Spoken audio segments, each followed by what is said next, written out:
Assalamualaikum warahmatullahi wabarakatuh.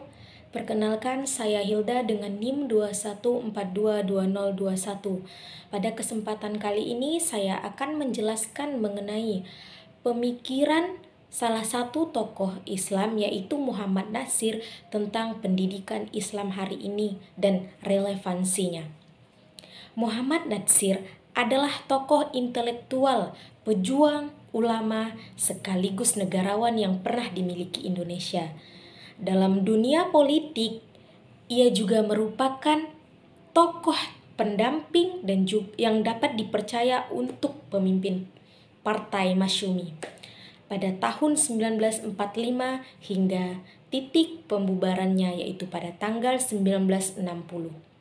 Natsir dilahirkan di Kampung Jambatan, Alahan Panjang, Padang, Sumatera Barat pada 17 Juli 1908.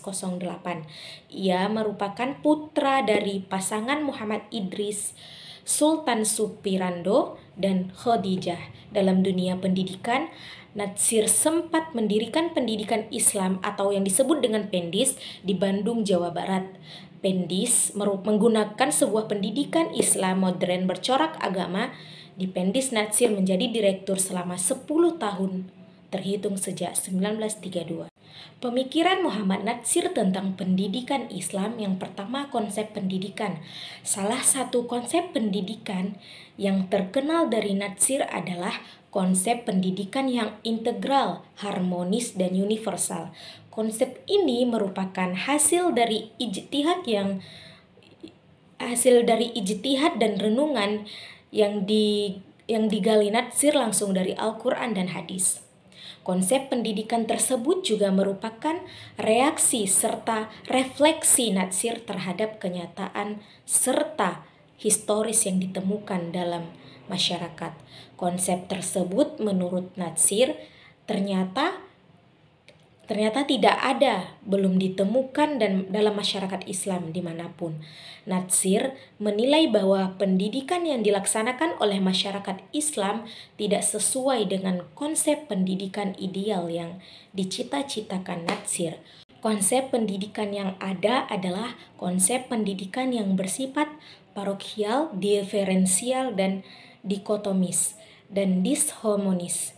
Bukan konsep yang universal, integral, dan harmonis. Kondisi tersebut menurutnya diakibatkan dunia Islam sekian lama berada dalam alam kegelapan, didominasi oleh pemikiran tasawuf dan berada dalam penjajahan barat selama beberapa abad. Konsep pendidikan yang diungkapkan Natsir tidak dapat dilepaskan dari misinya untuk menyebarkan agama Islam sebagai agama yang universal. Islam bukan sekedar ajaran tentang tata hubungan antara manusia dengan Tuhan, melainkan suatu pandangan hidup, dan sekaligus pandangan hidup bersifat universal ini dapat dipahami bahwa Islam tidak mengenai batas-batas negara. Dengan demikian, kebenaran tidak mengenal barat dan timur. Dengan demikian, tidak perlu ada perhitungan dalam ilmu, apakah datangnya dari barat ataupun datangnya dari timur.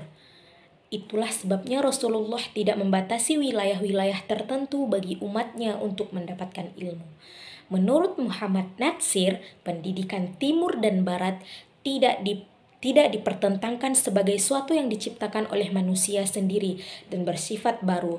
Kedua sistem pendidikan mempunyai kelebihan dan kekurangan. Oleh karena itu, pendidikan yang Islami adalah pendidikan yang mengambil yang baik dari manapun datangnya dan menyingkirkan yang buruk dari manapun datangnya.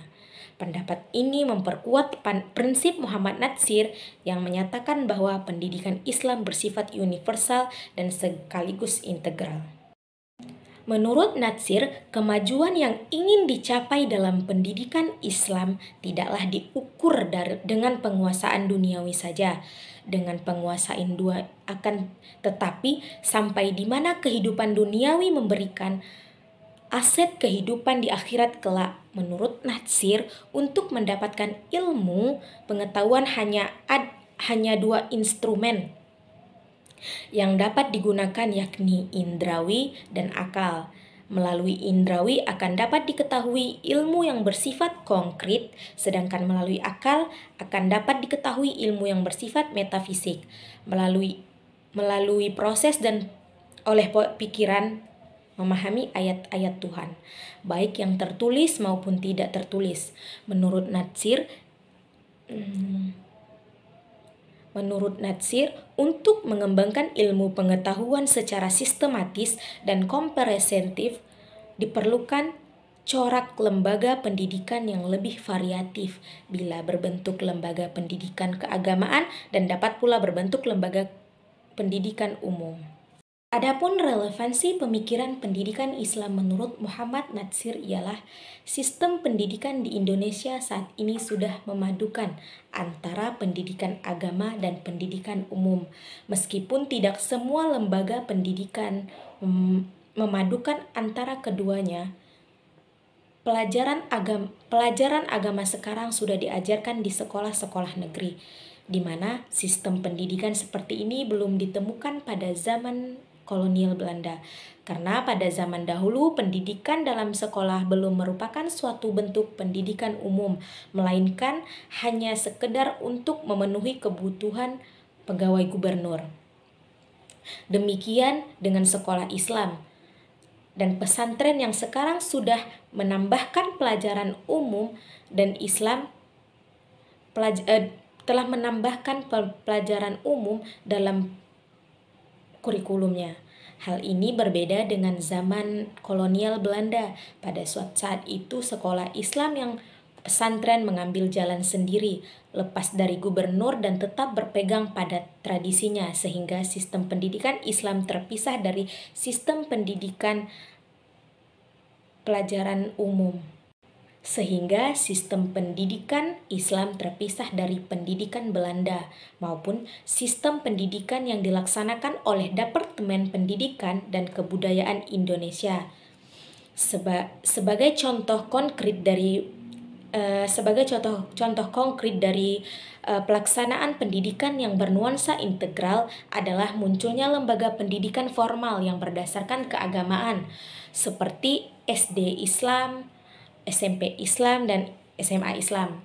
Jadi, siswa tidak hanya diajarkan tentang pengetahuan umum saja, tetapi juga dibarengi dengan pengetahuan agama, sehingga siswa diharapkan cerdas secara intelektual dan spiritual.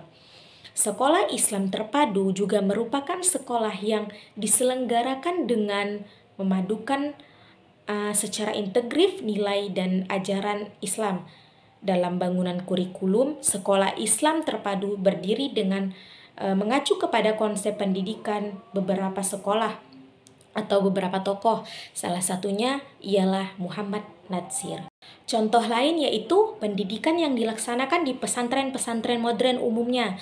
Pesantren-pesantren modern di Indonesia menetapkan pendidikan yang mengintegrasikan pendidikan agama dan pendidikan umum. Di bawah ini dapat kita lihat contoh-contoh tempat pendidikan yang mengintegrasikan pendidikan agama dengan pendidikan umum, di antaranya yaitu seperti contoh sekolah Pondok Pesantren Darussalam Gontor adalah pondok pesantren yang memiliki lembaga pendidikan modern. Pondok Pesantren Gontrol menghasilkan atau mengintegrasikan antara pendidikan agama dengan pendidikan umum, sehingga tidak ada pemisah antara pendidikan agama dengan pendidikan umum. Pendidikan agama secara bersamaan, pendidikan agama maupun pendidikan umum dilaksanakan secara bersamaan. Pesantren Gontor disebut juga sebagai pondok pesantren yang modern karena mengacu kepada metode pembelajaran atau pengajarannya dengan sistem klasikal. Demikian presentasi dari saya, lebih dan kurangnya mohon maaf. Wassalamualaikum warahmatullahi wabarakatuh.